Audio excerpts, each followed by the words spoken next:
మంచి బరువు ఉన్న పాత్రని ఇచ్చారు.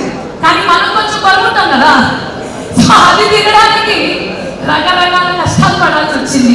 కష్టాలు లైట్. డే 1 షూట్ వెళ్ళాను. ఆల్రెడీ 5 రోజుల ముందే ఫోన్ చేశారు, మేడం 5 రోజుల్లో షూట్ ఉంది కదా. అవును సార్, ఉంది సార్. అంతా రెడీ అంటే, ఓ రెడీ అంటే ఏంటి, పార్లర్కి వెళ్ళి నెయిల్స్ చేసుకోవడం కాదు, మీరు రేపటి నుంచి తిండి మానేయండి మేడం, ఉపవాసం, మీరు జ్యూసెస్ మీద ఉండండి అండ్ నిద్ర కూడా మానేయండి. సార్ షూటింగ్కి బతుకుంటానంటారా పోతానంటారా? మన షూటింగ్ హాస్పిటల్లోనే మేడం, ఏదైనా జరిగిన పక్కన అన్నీ ఉంటే రెడీగా, you don't have to worry.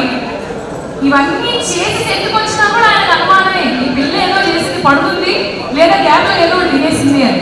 అందుకని ఏం చేశారు, లేదు madam something is definitely wrong అని ఆ గ్రౌండ్ అంతా వాకింగ్ చేయించారు. ఇందులో క్యూట్ థింగ్ ఏంటంటే నాతో ఆయన నడిచారు. సరే ఏంటి సార్ ఇది అని అంటే, కొంచెం ఆ ఫీల్ రావాలి. మీరు మోస్ట్లీ నన్ను సినిమాలో గుర్తుపట్టకపోవచ్చు, ఎందుకంటే something totally different from what I played these many days. But what ever it is, ఎంత కష్టపడ్డాం, ఏం చేసాం, ఇవన్నీ పక్కన పెడితే ఆ ఎంత రిజల్ట్ ఉంటుంది కదా, కష్టం తర్వాత వచ్చే ఆ సుఖం చాలా బాగుంటుంది. సో నేనైతే మాత్రం ప్రతి షాట్లో అలాగే ఫీల్ అయ్యేదాన్ని. నేను చాలా నేర్చుకున్నాను యాక్చువల్లీ. కష్టపడి పనిచేయడం అనేది ఏంటనేది నిజంగా ఈ సినిమాలో నేర్చుకున్నాను.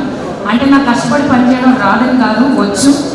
బట్ వచ్చు కాబట్టి మా డైరెక్టర్ గారి మాట నేను వినగలిగాను, చేయగలిగాను. ఐఎమ్ హోపింగ్ అండ్ విషింగ్ నేను ఆయన అనుకున్న ఆ మార్జిన్ని రీచ్ అయ్యానని అనుకుంటున్నాను. Because as I told you, నిజంగానే ఇది చాలా మంచి క్యారెక్టర్, మంచి పాత్ర.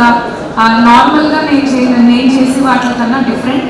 And coming to Sri Venkateswara creations, చాలా హిట్ సినిమాలు నాకు ఇచ్చింది, నాకు ఎంతో పేరు ఇచ్చింది, గౌరవాన్ని ఇచ్చింది. I'm so grateful. అగైన్ మళ్ళీ ఒక చిన్న గ్యాప్ తర్వాత ఇందులో